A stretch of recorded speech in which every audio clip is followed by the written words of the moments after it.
اعوذ باللہ من الشیطان الرجیم، بسم اللہ الرحمن الرحیم۔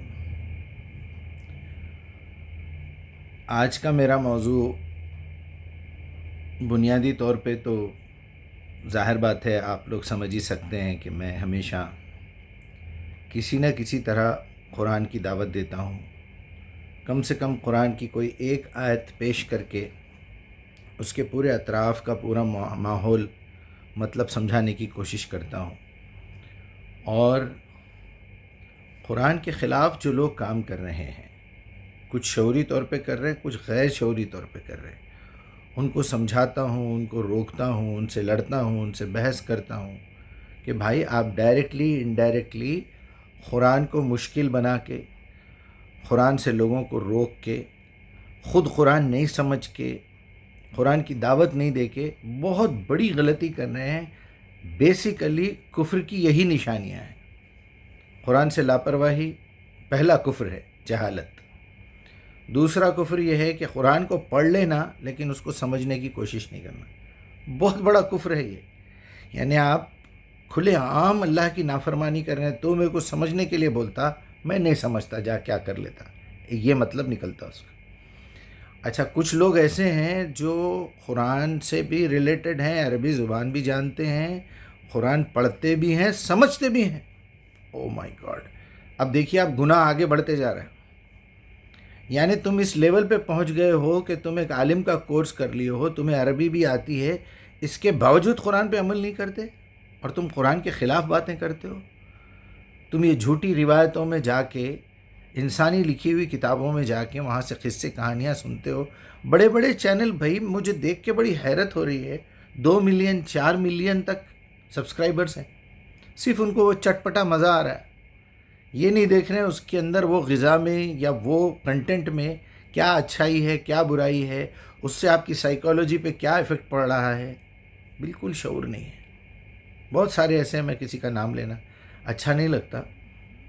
اس کے بعد اب آپ جائیے، اس سے اوپر جائیے، آپ کو قرآن بھی لیتے ہیں آپ ہاتھ میں، پڑھتے بھی ہیں، عربی بھی سیکھتے ہیں، اس کی لینگویج کا پورا گرامر وغیرہ بھی جانتے ہیں، سمجھتے بھی ہیں، عمل بھی کرتے ہیں، عمل بھی کر رہے ہیں کسی نہ کسی حد تک۔ اس کے اوپر والے لوگ ہیں، لیکن دعوت نہیں دے رہے۔ دیکھ رہے ہیں خاموشی سے دنیا میں برائی پھیل رہی، دنیا میں گندگی پھیل رہی، لیکن اس کو روکنے کی، اس کو بدلنے کی، لوگوں کو سمجھانے کی کوئی کوشش نہیں کر رہے۔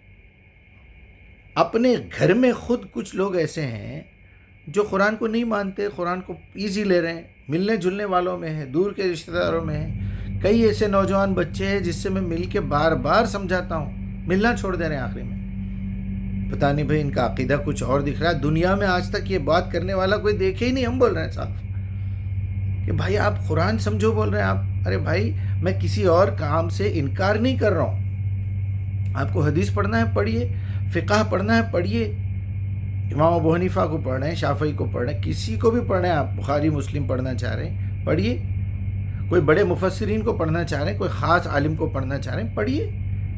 لیکن آپ یہ تو سوچئے کہ ان سب کو آپ سامنے لائیں گے اپنی نظر کے سامنے۔ جیسے میں کئی مرتبہ مثال دیتا ہوں، ایک ٹیبل پہ، بڑے ٹیبل پہ، کانفرنس کا جو لمبا ٹیبل ہوتا ہے، دنیا بھر کے ہر عالم، ہر انسان کی لکھی ہوئی کتابیں رکھ دیجئے، اور ایک کونے میں یا سینٹر میں آپ کہیں پر بھی مکس کر کے رکھ دیجئے، قرآن رکھ دیجئے۔ اگر میں آپ سے یہ کہوں کہ اب آپ اس میں سے سب سے زیادہ بھروسے مند کتاب کو ہاتھ لگائیے، کون سی کتاب اٹھائیں گے آپ؟ قرآن اٹھائیں گے نا؟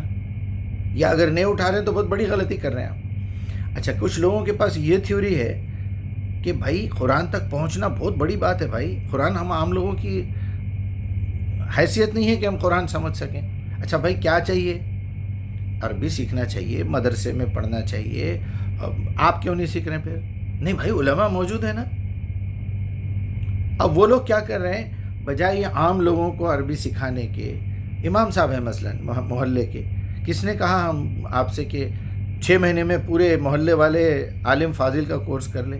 آپ نے خود جب 6 سال 8 سال لگا دیے تو ان کو 16 18 سال اور 10 سال ایڈ کر دیجئے، کیونکہ وہ بیچاروں کو پیسے بھی کمانا ہے، جانا ہے، اپنا کام کرنا ہے۔ تھوڑا تھوڑا تھوڑا تھوڑا تھوڑا 23 سال میں کریے نا۔ قرآن 23 سال میں نازل ہوا نا۔ 23 سال میں آپ لوگوں کو روز ترجمہ سناتے ہوئے، عربی زبان دکھاتے ہوئے، الف بے تے سے شروع کر کے کیا 10 صورتیں یاد نہیں دلا سکتے؟ کیا ان کو اس کی پریکٹس نہیں کرا سکتے؟ آپ ان کو ٹریک پہ نہیں چڑھا سکتے کہ دیکھیے یہ ٹریک ہے، اگر میں مر بھی گیا تو اس کو چھوڑنا نہیں ہے آپ نے؟ پہلے انا اعطینہ سیکھ لیجئے، والعصر سیکھ لیجئے، قل هو اللہ احد سیکھ لیجئے۔ کوئی بھی محلے کے بچے کو بلا کے بولیں گے بیٹے چلو سورہ اخلاص سناؤ، جی انکل سورہ اخلاص سنا دیا۔ آپ کو کرکٹ کھیلنا آتا؟ ہاں آتا۔ آپ کون سے اسکول میں پڑھے؟ میں فلاں اسکول میں پڑھا ہوں، سائنس کا اسٹوڈنٹ ہوں، انجینئرنگ کر رہا ہوں۔ فلاں صاحب جی میں رکشہ چلاتا ہوں، جی میرا آٹو ہے میرے پاس، میں غریب آدمی ہوں۔ ٹھیک ہے بھائی، آپ کیا کرتے؟ آپ جوتے چپل سیتے، آپ بیگوں کے کارخانے میں ہیں، آپ ایک معمولی الیکٹریشین ہیں، آپ کچھ بھی ہے، آپ ایک اعلیٰ درجے کے انجینئر ہے، سائنٹسٹ ہے، کچھ بھی ہے، پورا محلہ مکس ہے آپ کے پاس۔ ایک آدمی ٹھیلے پہ ڈھکل کے سبزی بیچتا ہے، لیکن جب آپ سورہ اخلاص پوچھیں گے تو سب کے سب ایک لیول پہ ہونا چاہیے۔ چلو جس کا ذہن تیز ہے وہ آگے بڑھے، ٹھیک ہے، لیکن بنیادیں تو سکھائیے لوگوں کو، بنیادی باتیں تو سکھائیے۔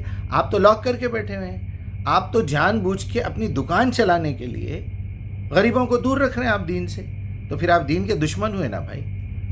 اسی بات کو میں بارہا ریپیٹ کرتا ہوں، سورہ بقرہ کی 159، کہ ایسے لوگ جو اللہ کی کتاب کو چھپاتے ہیں، جبکہ اللہ تعالیٰ نے یہ کتاب تمام انسانوں کے لیے نازل کی تھی، جس میں جنت میں جانے کا راستہ دکھایا جا رہا ہے، ان کی زندگیاں ٹھیک کی جا رہی ہیں، اس کو چھپاتے ہیں۔ یعنی اللہ اس کیٹیگری کی بات کر رہا ہے جو قرآن ہاتھ میں بھی لیتے ہیں، عربی بھی سیکھ لیے ہوئے ہیں، مدرسے میں بھی جا کے آئے ہیں، ان کو معلوم ہے قرآن میں کیا ہے، پھر چھپاتے ہیں۔ اللہ کی اور تمام فرشتوں کی لعنت ہے ایسے لوگوں کے اوپر بولنے لگا۔ آپ ذرا تصور کیجئے آپ کتنی بڑی غلطی کر رہے ہیں۔ کچھ لوگ ہیں میسیجز کر رہے ہیں، میں بول رہا ہوں بھائی آپ کو بات کرنا ہے مجھ سے کال کریے، میرا نمبر ڈال کے بھیجا، آپ کا نمبر دیجئے۔ تھوڑی سی بھی عقل رکھنے والا آدمی، تھوڑی سی بھی عقل رکھنے والا آدمی یہ کہے گا کہ مجیب صاحب میں نے یہ محسوس کیا ہے کہ جتنے لوگ دین کی باتیں کرتے ہیں ان کا ایک خاص حلیہ ہے، ٹوپی ہے، داڑھی ہے، یہ ہے، آپ ٹوپی نہیں پہنتے، آپ داڑھی نہیں رکھتے، پھر آپ علماء کے خلاف بھی باتیں کر رہے ہیں، تو میں ان کو پیار سے سمجھاؤں گا۔ یہ میرا نمبر ہے بھائی، آپ مجھے کال کریے یا آپ اپنا نمبر دیجئے، مجھے سمجھائیے۔ یہ ایک مرد، شریف مرد، جس کے اندر عقل بھی ہے، شرافت بھی ہے، ضمیر بھی ہے، پیور بلڈ ہے، مرد ہے، تو یہ طریقہ ہے۔ یہ زنخوں کی طرح، عورتوں کی طرح بیٹھ کے کامنٹس کرنا، اور پھر یہ چھچوری حرکت ہے۔ یہ میں کئی لوگوں کو سمجھا رہا ہوں بھائی اس طرح کی حرکتیں مت کیجیے۔ آپ کو صرف آپ کے چند تھرڈ کلاس قسم کے مولویوں کو میں برا بول رہا ہوں کیونکہ وہ لوگ قرآن سے روک رہے ہیں لوگوں کو، تو آپ کو برا لگ رہا ہے۔ آپ کے مولوی اللہ کے رسول کو برا بول رہے ہیں نا، قرآن کے خلاف کام کر رہے ہیں نا، مجھے غیرت نہیں آنا چاہیے؟ تو میں سمجھاؤں گا بھائی میرے داڑھی نہیں رکھنے کی وجہ کیا ہے، میں ٹوپی نہیں پہننے کی وجہ کیا ہے، میں سمجھاؤں گا آپ کو۔ آپ کی سمجھ میں آ رہا ہے تو ٹھیک ہے، ورنہ چھوڑ دیجئے۔ نہیں تم جیسے لوگ آ کے ٹی وی اس پہ یوٹیوب پہ جب بیانات دیں گے، دین سمجھائیں گے، تو ہم جیسے لوگوں کو بولنے کا موقع ملے گا۔ تو بھائی ایک کام کیجئے، پھر یوٹیوب لے کے بیٹھ جائیے، آپ اپنا خالی نمبر دیجئے، میں آپ سے بات نہیں کرتا، میں آپ کو ایسا کنٹینٹ بھیجتا ہوں جو نبی کے خلاف لوگ باتیں کر رہے ہیں، ان کو بھی آپ کامنٹ کرتے بیٹھے رہتے کیا؟ کام دھندہ چھوڑ کے سب۔ تکلیف اس لیے ہو رہی کیونکہ آپ اللہ کے رسول سے زیادہ آپ کے مولویوں کو، آپ کے فرقوں کو پسند کرتے ہیں۔ آپ کی نظر میں اللہ سے زیادہ آپ کی جماعت کی اہمیت ہے آپ کے پاس۔ آپ کی نظر میں قرآن سے زیادہ انسانوں کی لکھی ہوئی نچلے درجے کی کتابیں ہیں۔ اس میں اچھا کام بھی ہو سکتا، کسی نے کیا ہوگا، اپنی محنت کی ہوگی، کچھ لکھا ہوگا، اس کے بعد کی نسلوں نے اس کو بگاڑ دیا۔ مگر ہمارا یہ کام ہے کہ کنٹینٹ دیکھا جائے گا کہ کیا پیش کیا جا رہا ہے۔ بخاری چھپی ہوئی ہے، مسلم چھپی ہوئی ہے، اوپر مسلم شریف، صحیح حدیث، سیاہ ستہ، امام شافعی، کوئی بھی امام رازی، کوئی بھی ہوں گے بھائی، اوپر لکھا ہوا ہے نا، نام لکھا ہوا ہے۔ کیا ضروری ہے کہ کنٹینٹ بھی ان کا ہے؟ اگر وہ زندہ ہوتے تو ہم آج پوچھ لیتے کہ اسرار صاحب یہ آپ کی کتاب میں لکھا ہوا ہے، یہ آپ ہی نے لکھا تھا؟ تو پھر ہم آگے کی بات کریں گے، پہلے کنفرم تو کریں گے۔ مودودی صاحب کو فون کرتے تھے، ملتے تھے جا کے۔ آج غامدی صاحب زندہ ہیں، انجینئر محمد علی زندہ ہے، طارق جمیل زندہ ہے، طارق مسعود زندہ ہے۔ میں فون کرتا ہوں ان لوگوں کو، بات کرتا ہوں کہ بھائی آپ نے فلاں بیان میں یہ کہا تھا، یا آپ نے کیا سوچ کے کہا تھا. پھر بھی میں یہ بولوں گا غلط ہے صحیح ہے نہیں بولوں گا میں. آپ کے پاس کچھ اس کی دلیل ہے تو مجھے بھی سمجھائیے. یہ ہوتا طریقہ بات کرنے کا. لیکن اوٹ پٹانگ باتیں کرنا, میسیجز لکھنا, تو بھائی میرے اگر پرٹیکولرلی میری بات کی جائے, آپ میرے بارے میں جانتے نہیں, آپ کچھ بھی لکھ دے رہے ہیں ایسے ویسے. اب یہ وقت آ گیا کیا کہ اب یہ کلین شیو لوگوں سے دین سیکھنا ہے, گانے بجانے والوں سے دین سیکھنا ہے, اور یہ کرنا ہے وہ کرنا ہے. ٹھیک ہے بھائی, آپ کو سمجھ میں نہیں آ رہا مت سنیے. کس نے کہا آپ سے میں کوئی کلاسز شروع کیا ہوا ہوں, میں کہیں سے پیسے لے رہا ہوں, میں چندہ اکٹھا کر رہا ہوں یہ تھرڈ کلاس مولویوں کی طرح, میں کوئی مسجد بنا کے کوئی نیا فرقہ پیش کر رہا ہوں. میں تو فرقے ختم کر رہا ہوں کہ ہم صرف نہ محمد رسول اللہ کی امت ہے بلکہ ہم تو آدم کی اولاد ہے, جس کے بارے میں اللہ تعالیٰ نے کہا ہے وَلَقَدْ خَلَقْنَا الْإِنسَانَ فِي أَحْسَنِ تَقْوِيمٍ. یہ پوری مخلوق میں ہم دی بیسٹ کریشن بنا کے بھیجا ہے, اللہ تعالیٰ نے بنا کے اٹھایا ہے. سوچنا چاہیے تھوڑا. دیکھیے سمپلی میں فون پہ بھی بات کروں گا تو یہی لہجے میں یہی اسٹائل میں بات کروں گا. آپ کو ڈر ہے کہ فون پہ کہیں آپ آؤٹ آف کنٹرول نہ ہو جائیں. ایٹ لیسٹ انگلیوں میں کنٹرول تو ہے, کچھ لکھنا ہے کچھ نہیں لکھنا ہے. پھر وہ اس پہ سے بھی تھرڈ کلاس قسم کی لینگویج یوز کرتے. نہ اردو لکھنا آتا, نہ انگلش لکھنا آتا, نہ رومن لکھنا آتا. بیٹھے ہوئے ہیں بس موبائل کھول لے کے چیٹنگ کرتے ہوئے. میں نہیں دیتا جواب ایسے, لیکن میرا مقصد پیور ہے. مجھے کوئی بندہ اگر کہیں سے مل جائے, وہ جس طرح کا بھی ریاکشن دے, کوئی تعریف بھی کرتا ہے 100% اوکے بولتا ہے, میرا کام ہے میں اس کا شکریہ ادا کروں. کوئی اعتراض کرتا ہے, میرا کام ہے میں اس کے اعتراض کا جواب دوں, میں اس کو سمجھاؤں, کیونکہ میں مخلص ہوں اپنے کام میں. میرے بہت سارے لوگ دوست یہ بولتے کہ بھائی صاحب آپ چھوڑیے ان جاہلوں کو چھوڑیے. اللہ تعالیٰ نے بتایا نا قرآن میں اذا خاطبهم الجاہلون قالوا سلاما. جب جاہل تم سے بحث کرتے ہیں تو مومن کیا کرتے ہیں, بولتے ہیں بھائی السلام علیکم. یہ بہت ایکسٹریم لیول کی آخری لیول کی بات ہے.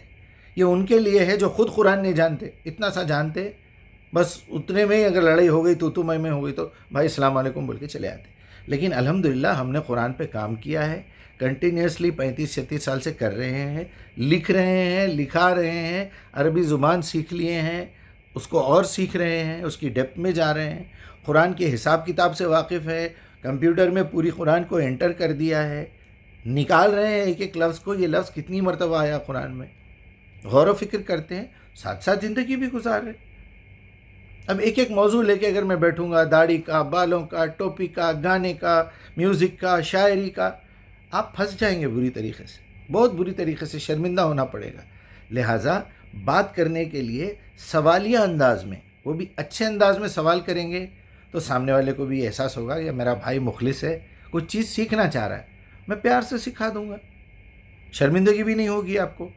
میں اپنے بچوں سے کئی چیزیں پوچھتا ہوں, لیکن کمزوری وہی فیل کرتا ہے جو اندر سے کھوکھلا ہے, اس کو کچھ نہیں معلوم ہے, دوسروں پہ الزام لگاتا. میں تو اوپن الزام لگا رہا ہوں, میں تو قرآن کی آیت کے ساتھ پیش کر رہا ہوں, یہ نالائق, اس کا حلیہ داڑھی ٹوپی وغیرہ ہے, آخری درجے کا بٹے باز ہے, چور ہے, جھوٹا ہے, خائن ہے, منافق ہے, بات کو گھما کے پیش کر رہا ہے. ایسے تو لوگ تو قتل کر دینے کے قابل ہیں. اللہ کے ساتھ دشمنی, اللہ کی کتاب کے ساتھ دشمنی, اللہ کے رسول کے ساتھ گستاخی. اب ان کے جو چمچے ہیں وہ اسی طرح کی تھرڈ کلاس حرکتیں کرتے ہیں, کیونکہ وہاں جا کے غلام ہے نا, پیر پڑھ لیتے ہیں اپنے مولوی کے, اپنے عالم کے. کیا علماء دین, علماء دین, رے. اچھا ذرا ایک اسٹیپ آگے بڑھ کے چلیے میں بھی کسی عالم کا شاگرد بننا چاہ رہا ہوں, بولتے ہی فرقے آ جاتے ہیں سامنے. انہیں بولتا احمد رضا کو مانو, انہیں بولتا جو ہے طاہر الپادری کو مانو, انہیں بولتا جو ہے اشرف علی تھانوی کو مانو, یعنی سب, وہ جوناگڑھی کو مانو, یعنی اپنے اپنے عالم کے غلام بنے ہوئے. ارے بھائی کس عالم کو آپ مانتے ہیں؟ کسی بریلوی سے پوچھئے وہ اشرف علی کو گالیاں دے گا, کسی تبلیغی سے پوچھئے وہ مولانا مودودی کو گالیاں دے گا, کسی اہل حدیث سے پوچھئے تو ڈاکٹر ذاکر نائک کافر, اور ان کی نظر میں اسرار احمد کافر, مولانا مودودی کافر, امین حسین اصلاحی کافر, غامدی صاحب کافر. پھر آخر جائے تو جائے کہاں بندہ؟ آپ تھوڑی دیر کے لیے مجھے غیر مسلم کو مسلمان بنانے کی کوشش کر رہا ہوں, سمجھ کے بات کیجیے. دیکھیے آپ کیا گزرے گی آپ پہ. چلیے میرے خیال میں 15 منٹ ہو رہے ہیں, کافی ہے. تو میں یہی کہنا چاہتا ہوں بار بار کہ سارے انسان آدم کی اولاد ہے، اور اس کے پاس جو معیار ہے اللہ کے پاس وہ کیا ہے کہ یا ایھا الناس، دیکھو انسانوں، انا خلقناکم من ذکر و انثی، دیکھو ہم نے تم کو ایک مرد اور ایک عورت سے پیدا کیا ہے، تم سب برابر ہو۔ وجعلناکم من شعوبا وقبائل لتعارفوا، ہم نے تمہارے خاندان قبیلے اس لیے بنائے، اس لیے نام رکھو تم کہ فلاں قبیلے سے ہے، فلاں فیملی سے ہے، فلاں صاحب کی اولادوں میں سے ہے، لتعارفوا، تاکہ تمہارا تعارف ہو۔ ان اکرمکم عند اللہ، اگر تم میں سے اللہ کے پاس کوئی عزت والا ہے، اتقاکم، جو برائیوں سے بچتا ہو، نیکوکار ہو کی بات نہیں ہو رہی، جو زیادہ برائیوں سے بچتا ہو اللہ کے احساس سے، اللہ کے پاس حاضر ہونے کے احساس سے، اللہ کے نزدیک وہ عزت والا ہے۔ داڑھی والا عزت والا ہے، ٹوپی والا عزت والا ہے، مدرسے والا عزت والا ہے کی بات نہیں ہو رہی۔ اب جب قرآن پیش کرو تو تکلیف ہو جاتی لوگوں کو۔ چلیے اللہ رحم کرے۔